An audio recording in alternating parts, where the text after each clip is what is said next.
the issue of the Southern Governors meeting that they had in Lagos on Monday is still trending. Nigerians are still reacting to the communique that was released based on their meeting. We discussed yesterday on the issue of rotation of the presidency to the South, which was agreed. We discussed also the fact that they said the 3% should be reversed back to 5%.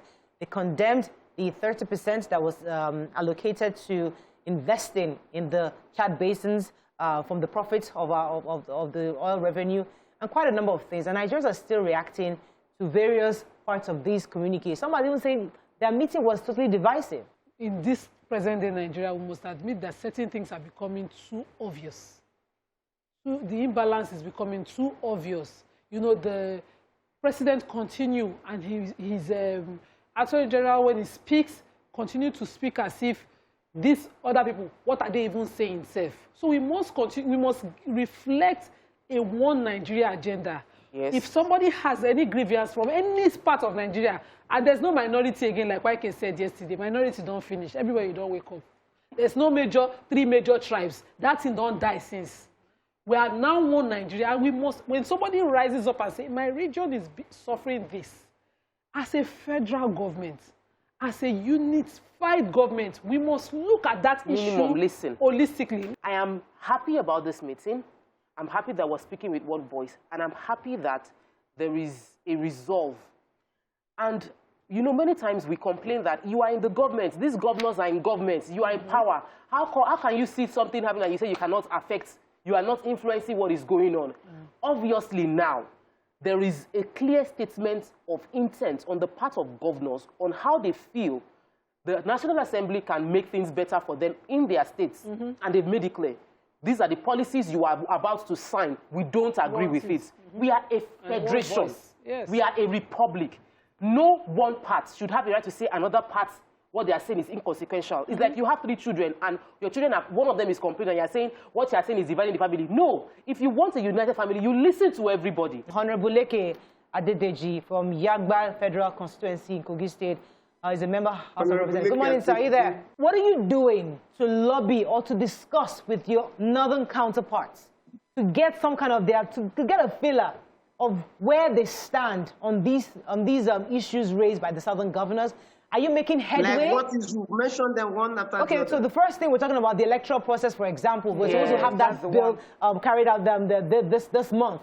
The issue of removing the electronics and transmission of the results of elections, number 1. Number 2, the 3%. There is nothing. Let us take it one after the other. Okay. The issue of electronic transmission of results. You have had, I think, 2 of my colleagues. Honorable Governor Magaji was on channels yesterday. Honorable Bobs was in Politics Today yesterday evening. I listened to both of them, and it's very clear that there is nothing like removal of these clauses you people are talking about. And I would suggest that you should wait and see what is going to happen. I can tell you 90%, if not 100%, members of House of Rep, I can speak for them, are in support of electronic transfer of results and electronic votes. There is a proposed 30% that will be used to explore oil in some other locations, in other regions.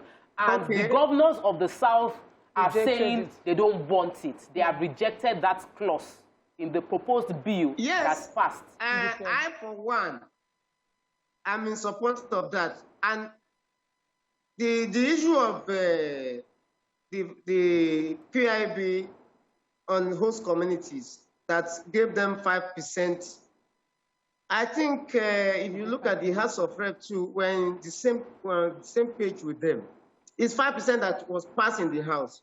And it was 5% that was passed with a joint committee of House and the Senate.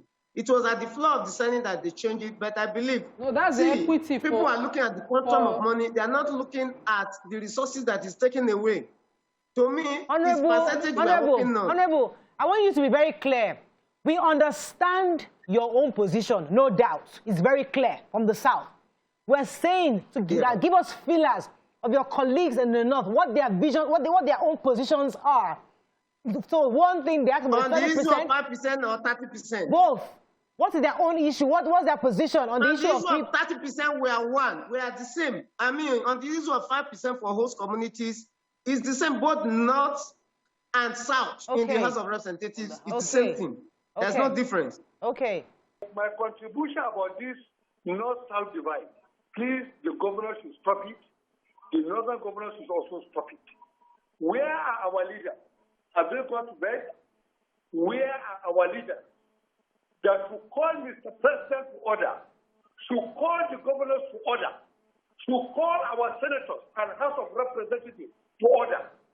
Enough of divide and rule in this country. No northerner is against a southerner becoming a president after Buhari. It's a very clear issue. Zulu came out and said it. Governor of Kano State came out and said it. The Viceroy of Katsina State came out and said it. All this issue of southern governors coming out to make a cheap popularity, I don't understand it. Nobody is against a southerner becoming. No any part of this country can make presidency. Buhari became president via collaboration with southern Nigeria. Abiola was voted mostly by northern Nigeria.